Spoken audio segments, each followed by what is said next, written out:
ಸಿದ್ದರಾಮಯ್ಯನವರ ಪರಿಸ್ಥಿತಿ ಏನಾಗಿದೆಯಪ್ಪ ಅಂತ ಹೇಳಿದ್ರೆ, ಅವರ 3 ವರ್ಷದ ಆಡಳಿತ ಅವಧಿ ಮನೆಗೆ ಮಗನೂ ಕೂಡ ಆಗಕ್ಕೆ ಸಾಧ್ಯ ಆಗಲಿಲ್ಲ, ಮನೆಗೆ ಮಗ ಆಗಲಿಲ್ಲ, ಊರಿಗೆ ಉಪಕಾರಿಯೂ ಕೂಡ ಆಗಲಿಲ್ಲ. ಇದು ಸಿದ್ದರಾಮಯ್ಯನವರ ಪರಿಸ್ಥಿತಿ.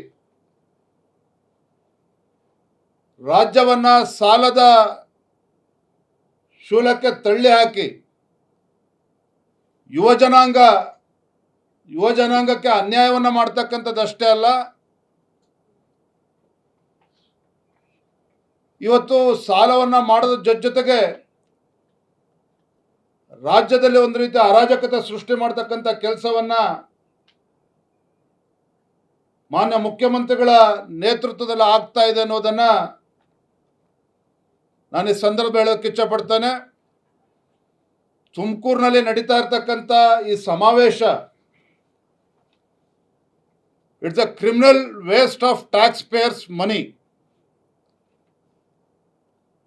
ರಾಜ್ಯ ತೆರಿಗೆದಾರರ ಹಣವನ್ನು ದುರುಪಯೋಗ ಮಾಡಿಕೊಂಡು ಪೋಲ್ ಮಾಡಿಕೊಂಡು ಬಲವಂತವಾಗಿ ಜನರನ್ನ ಬಸ್ನಲ್ಲಿ ಗುಡ್ಡೆ ಹಾಕೊಂಡು ಬಂದು ತಮಗೆ ತಾವು ಶಬಾಷ್ಗಿರಿಯನ್ನು ಕೊಡ್ಕೊಳ್ತಕ್ಕಂಥ ಕೆಲಸವನ್ನ ಅದರ ಮುಖೇನ ಮುಖ್ಯಮಂತ್ರಿ ಸ್ಥಾನವನ್ನು ಉಳಿಸ್ಕೊಳ್ತಕ್ಕಂಥ ಕೆಲಸಕ್ಕೆ ಸಿದ್ದರಾಮಯ್ಯನವರು ಮಾಡ್ತಾ ಇದ್ದಾರೆ ವಿನಃ 3 ವರ್ಷದ ಸಾಧನೆ ಸಮಾವೇಶ ಮಾಡುವಂಥ ದೊಡ್ಡ ಕೆಲಸ ಘನಕಾರ್ಯವನ್ನು ರಾಜ್ಯ ಸರ್ಕಾರ ಮಾನ್ಯ ಮುಖ್ಯಮಂತ್ರಿಗಳು ಮಾಡಿಲ್ಲ ಅನ್ನೋದನ್ನ ಈ ಸಂದರ್ಭದಲ್ಲಿ ಹೇಳ್ತಾ, ಇದು ಸಾಧನಾ ಸಮಾವೇಶ ಅಲ್ಲ, ಸತ್ತ ಸರ್ಕಾರದ ಒಂದು ಸಮಾರಾಧನೆ. ಸಾಧನಾ ಸಮಾವೇಶ ಅಲ್ಲ, ಇದು ಸತ್ತಿರ್ತಕ್ಕಂಥ ಸರ್ಕಾರದ ಸಮಾರಾಧನೆಯನ್ನು ಇವತ್ತು ಮಾನ್ಯ ಮುಖ್ಯಮಂತ್ರಿಗಳ ನೇತೃತ್ವದಲ್ಲಿ ಇವತ್ತು ತುಮಕೂರಲ್ಲಿ ಆಗ್ತಾ ಇರುವಂಥದ್ದು. ಸರ್ಕಾರಿ ನೌಕರಿಗೆ ಸಂಬಳ ಕೊಡೋದಕ್ಕೂ ಕೂಡ ಇವ್ರಿಗೆ ಆಗ್ತಾ ಇಲ್ಲ. ಯಾವ ಕ್ಷೇತ್ರದಲ್ಲೂ ಕೂಡ ಅಭಿವೃದ್ಧಿ ಇಲ್ಲದೇನೆ ಉಪನ್ಯಾಸಕರ ನೇಮಕಾತಿನೂ ಕೂಡ ಇಲ್ಲದೇನೆ